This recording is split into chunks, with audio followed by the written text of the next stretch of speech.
harshly criticizing Israel, talking about Palestinians in concentration camps under the flimsiest of security accusations. He spoke about the demolishing of homes and also went as far as the arsenal of nuclear weapons that Israel has not declared. So he was pretty blunt and, as I mentioned, all guns blazing when he had a go at Israel.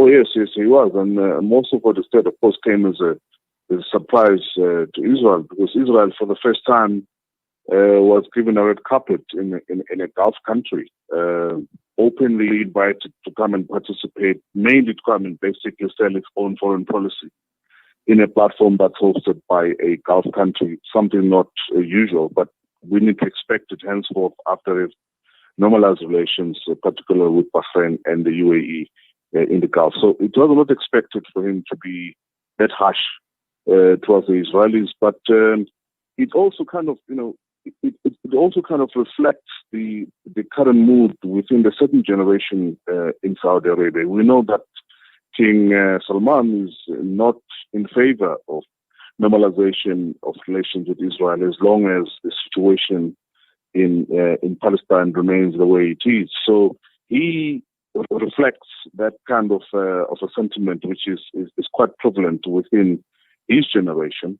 He totally disagrees with his cousin, Mohammed bin Salman, who has established very strong relationships, particularly with Jared Kushner, who's the son-in-law of Donald Trump, the current senior advisor to Donald Trump. So Turki bin Faisal reflects that mood within a certain generation of the Saudi royal leadership, who are still, by and large, against the normalization of relation with Israel as long as the situation the situation prevails, which is unhuman within the Palestinian territories.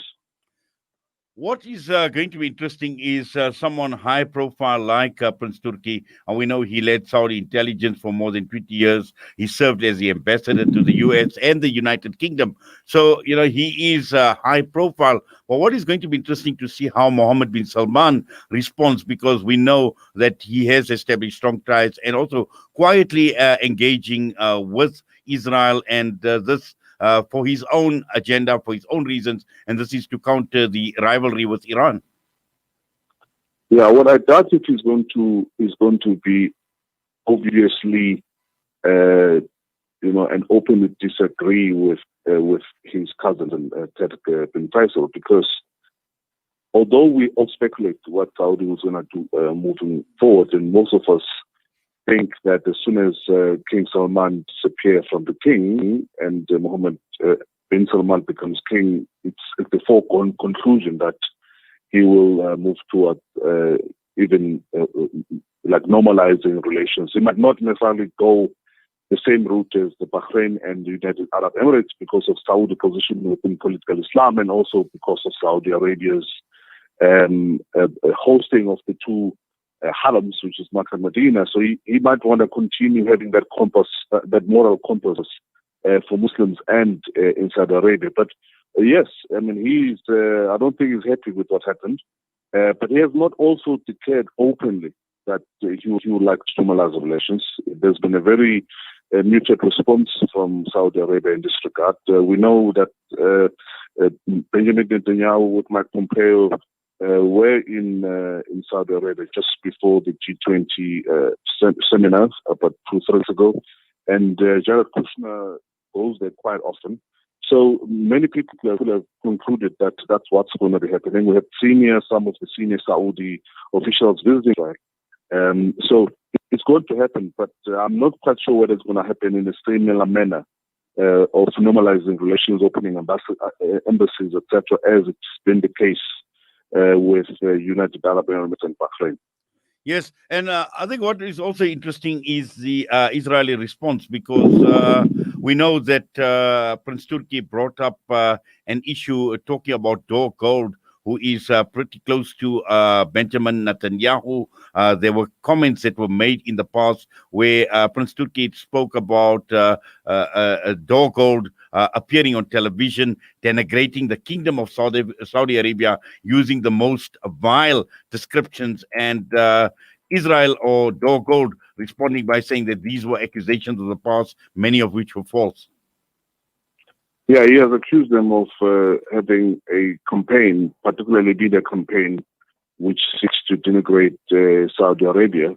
But that accusation was a little bit, for me, out of place, because Saudi Arabia has invited a lot of criticism by itself. I mean, if you look what happened, for example, to Jamal Khashoggi in the consulate of Saudi Arabia in Istanbul, you will expect that the entire world will start criticizing Saudi Arabia. If you look at what's happening in terms of the jailing and the killing of the political activists, particularly in the southern provinces of Saudi Arabia, you will have, I mean, case in point, Sheikh Nimr al-Nimr, a Shia leader who's been incarcerated for quite some time for speaking against the government of, or the dictatorship, some say, under Mohammed bin Salman. So in Saudi Arabia, there's enough order for the media to use in criticizing that country because of its continual violation of human rights. So I'm not quite sure whether Turki bin Faisal, his criticism of Israel will hold water to many, particularly journalists, because many will argue that there is not fault as Saudi Arabia continues to bring spotlight onto itself because of the violations of basic human rights. But one of the biggest thing they did over the past at least 3 years was the killing and chopping of the body of Jamal Khashoggi in Istanbul. Well, Ibrahim, as always, we thank you for your time. We say Jazakallah to you. We wish you all the best, and please take care. Assalamu alaikum wa rahmatullahi wa barakatuh.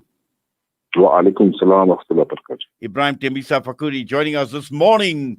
The time is just gone 8:46. We come back. We're talking the COVID-19 vaccine race. What is the latest? What does the